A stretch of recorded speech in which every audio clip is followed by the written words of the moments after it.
C'est un phénomène qui prend de l'ampleur en France, mais pas seulement. Les adultes se comporteraient de plus en plus en grands enfants. Qui sont ces femmes et ces hommes qui ne veulent pas grandir et qui ne grandiront sans doute jamais? Avec nous pour en parler, Rémi Oudguiri, bonsoir, merci d'être avec nous. Bonsoir. Vous êtes sociologue, spécialiste des pratiques de consommation et des tendances émergentes. Vous êtes l'auteur du livre « Ces adultes qui ne grandiront jamais ». C'est aux éditions Arché. Avec nous également Jean-Laurent Cassely, bienvenue, merci d'être avec nous. Vous êtes journaliste à Slate.fr où vous chroniquez la vie et l'œuvre des classes supérieures urbaines. Et vous êtes l'auteur du livre qui a pour titre « La révolte des premiers de la classe ». C'est aux mêmes éditions Arché. Rémi Oudguiri, qui sont au juste ces adultes qui ne grandiront jamais? C'est un peu vous et moi, c'est-à-dire de plus en plus de gens en fait dans notre société. C'est une vraie mutation que nous vivons aujourd'hui.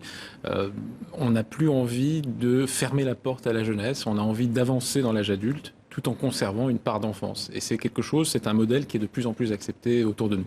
Comment ça se caractérise? Parce que parfois on entend parler, le mot est un peu dur, mais d'ado attardé, d'adulte immature, d'adolescent, je le disais. Alors il y a effectivement beaucoup d'appréciations négatives qui sont portées sur ce phénomène, mais de moins en moins en réalité. De plus en plus on accepte cette part d'enfance, on l'assume, et on considère même que finalement c'est en gardant l'esprit d'enfance qu'on va pouvoir être un bon adulte et on va pouvoir grandir dans la vie. Mais concrètement, dites-nous comment ça se caractérise dans la vie quotidienne, parce qu'il y a une tas de questions dans votre livre. Êtes-vous distrait? Vous arrive-t-il d'égarer votre téléphone portable? Est-ce que vous éprouvez de la nostalgie pour vos premières années? Et vous dites, si on répond à au moins une des questions, bien on l'est quasiment tous alors. Mais concrètement, comment ça se matérialise? En fait, il y a plusieurs étapes en réalité. Il y a eu une étape où, au fond, effectivement, le grand enfant, c'est celui qui est un peu distrait, un peu rêveur, un peu nostalgique, qui fait tomber les choses, les sièges. Et ensuite, il y a eu une étape où le grand enfant, c'est celui qui a une réticence à entrer dans l'âge adulte et qui a envie de garder la porte ouverte, donc il va être plutôt dans l'indécision. C'est l'indécis. Et puis de plus en plus, on a carrément des profils de gens qui fuient carrément le monde réel, le monde adulte, pour se réfugier. Alors, certains dans les jeux vidéo. Le jeu vidéo, aujourd'hui, c'est un territoire où on peut vivre sa vie. Et donc, ont plutôt tendance à se retirer et à essayer de reculer l'entrée. Vous citez d'ailleurs beaucoup la culture, et notamment le film Habemus Papam, où ce pape veut retourner à l'école et veut replonger dans son enfance. Il s'enfuit du Vatican avec des scènes parfois cultes. Jean-Laurent Cassely, on va parler aussi du contenu de votre livre, mais peut-être une réaction à cela, puisque vous travaillez sur ces tendances urbaines, justement. Est-ce que ce n'est pas d'une certaine manière une façon de résister, de se protéger dans des sociétés en pleine mutation? Oui, parce que c'est vrai que c'est des sociétés qui sont dures et dans une période en plus de crise et de déclin. Donc je comprends que des gens qui sont en âge effectivement d'être adultes, soit ne se comportent pas encore comme des adultes, soit visent à faire une sorte de lien d'hybridation entre l'âge adulte et l'adolescence. Et vous êtes intéressé aux anciens premiers de la classe. Qui sont-ils au juste? Alors, c'est une formule un peu provocatrice, mais plus généralement, c'est, on va dire, les diplômés du supérieur. Les gens qui ont fait des études, plutôt de bonnes études, longues, à qui on a dit, si tu fais de bonnes études, tu auras un bon boulot, confortable, bien payé et intéressant, épanouissant, intellectuellement parlant.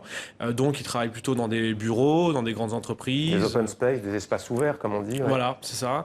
Et d'ailleurs, c'est à ça qu'on les reconnaît, parce qu'il y a plein de métiers différents qui sont concernés. Mais si vous les dessinez, c'est quelqu'un à un bureau derrière un écran d'ordinateur. Donc c'est tous les gens qui exercent ces métiers nés en fait de la mondialisation et de la division du travail depuis plusieurs décennies et qui commencent à chercher des voies d'alternatives parce que ça ne leur convient plus du tout. Alors justement, que deviennent-ils? Vous dites le hipster pâtissier est aujourd'hui plus valorisé que le cadre sup de la défense. Ces personnes n'hésitent pas à devenir fromagers, à devenir... pour certains d'entre eux, restaurateurs. Oui, quelque part, elle transgresse les codes de la réussite sociale, parce que c'est vrai qu'il y a quelques années, quelques décennies, si quelqu'un qui avait fait entre guillemets, de très bonnes études avait déclaré son intention d'ouvrir de se servir de ses mains, au fond. Voilà, tout à fait, d'être un manuel, puisque c'est des gens qui vont passer des formations d'apprentissage après des études prestigieuses type école de commerce, par exemple. Donc, c'est des gens qui transgressent les codes qu'on avait établis de la réussite professionnelle, parce qu'ils sentent que c'est peut-être plus épanouissant, plus concret aussi pour eux d'aller vers ces métiers-là que de rester derrière un ordinateur, encore une fois. La réaction du sociologue? Je crois que derrière ce phénomène, il y a une mutation profonde, c'est-à-dire que de plus en plus de gens ne croient plus à l'idée de carrière. La carrière, c'est où vous sacrifiez à un moment donné et puis vous espérez un jour monter en grade et avoir des statuts. Et aujourd'hui, en fait, de plus en plus, les gens vivent en mode projet. C'est-à-dire, ce qui les intéresse, c'est le moment présent, parce qu'ils ont du mal à se projeter dans l'avenir. Les grands enfants dont je parle sont également dans cette situation, ils ont du mal à se projeter dans l'avenir. Donc, ils vivent dans le temps présent. Et cette vie en mode projet, c'est l'idée qu'au fond, on va passer d'un projet à un autre, et si ce projet ne nous intéresse pas, on passe à un autre projet. Et ça, c'est une mutation assez profonde, parce que ça veut dire que pour les entreprises, par exemple, c'est très difficile d'impliquer de plus en plus les jeunes générations qui ne pensent plus du tout à la carrière. Hommes-femmes, quelle différence? Alors, les femmes sont autant touchées que les hommes par l'adolescence? Alors, je pense que les hommes sont beaucoup plus touchés, historiquement, pour une raison très simple, c'est que l'homme, traditionnellement, doit être viril, doit affirmer des valeurs de force, de protection. De prise de décision. De prise de décision. Et en fait, le phénomène de l'adolescence, ce sont des hommes qui ont de plus en plus de mal à prendre des décisions.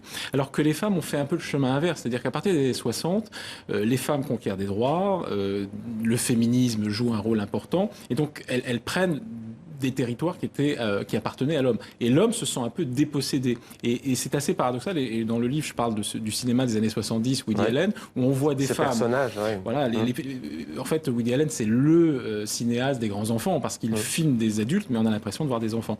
Et en fait, dans ces films, très souvent, ce sont des femmes qui s'opposent aux hommes. Les femmes sont sûres d'elles-mêmes, ont envie de s'impliquer, de s'engager dans la vie, d'aller loin, de réussir. Et les hommes ne prennent jamais de décision. Et souvent joués par Woody Allen, ils se réfugient au cinéma, parce qu'ils n'ont pas envie de s'engager.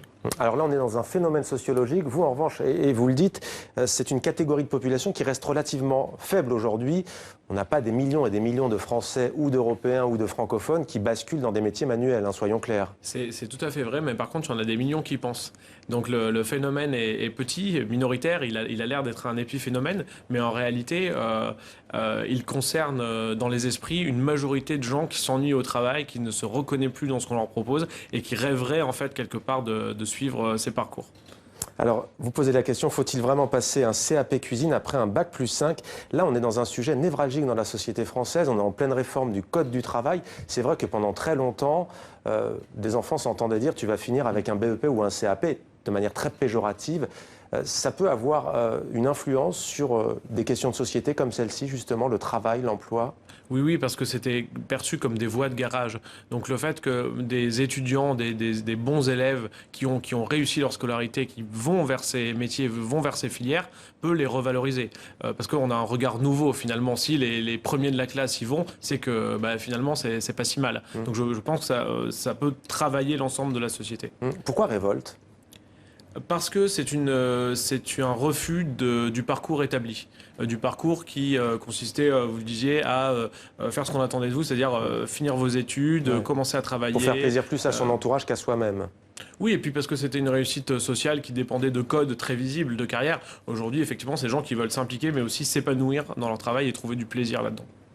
Donnez-nous d'autres exemples dans la littérature culturelle. Vous en citez, il y a Abemous Papam, il y a donc les personnages aussi de Woody Allen. Qu'est-ce qui peut aussi nous attirer comme ça l'esprit sur cette question de l'adolescence? Si vous parlez de littérature, moi j'aime beaucoup un roman des années 80 qui est La salle de bain de Jean-Philippe Toussaint, où au fond, c'est intéressant parce que c'est l'un des premiers grands enfants des années 80. Les années 80, c'est les années de la performance, de Rambo, de Rocky, de Thatcher et de Reagan. Et puis vous avez ce personnage qui se réfugie dans sa salle de bain parce qu'il n'a pas envie de participer au grand jeu, à la grande comédie sociale où il faut être dans la compétition, etc. Et il incarne un petit peu ces personnages qu'on va voir de plus en plus, qui se mettent en retrait du monde et qui veulent simplement rester dans l'ouverture des possibles, en quoi consiste la jeunesse. Catherine Deneuve aussi. Alors moi, Catherine Deneuve, oui, je pense qu'elle incarne au cinéma, dans beaucoup de ses rôles, une espèce d'insouciance, une liberté. Et puis elle-même, en tant que personne, a souvent revendiqué cette liberté. Et même assez récemment, elle a dit « je ne veux pas devenir une grande dame, de toute façon c'est trop tard ». Je n'ai pas l'habitude de poser des questions personnelles, mais je vous la pose ce soir, oui ou non, est-ce que vous considérez comme un adolescent? Je dirais pas adolescent, je dirais grand enfant. C'est-à-dire que j'essaie de marcher sur deux jambes, la jambe adulte et puis la jambe de l'enfance. Bonne métaphore, vous la partagez? Je pense qu'on devient adulte jusqu'au moment où on se rend compte que ça n'arrivera jamais vraiment, quoi. Merci beaucoup d'avoir répondu à nos questions. Je rappelle les titres de vos deux ouvrages. Rémi Oudguiri, vous êtes l'auteur du livre « Ces adultes qui ne grandiront jamais », édition Arquet. Et toujours chez Arquet Édition, vous, Jean-Laurent Casselli, vous avez écrit « La révolte des premiers de la classe » Merci beaucoup à tous les deux de nous avoir éclairés sur ce sujet.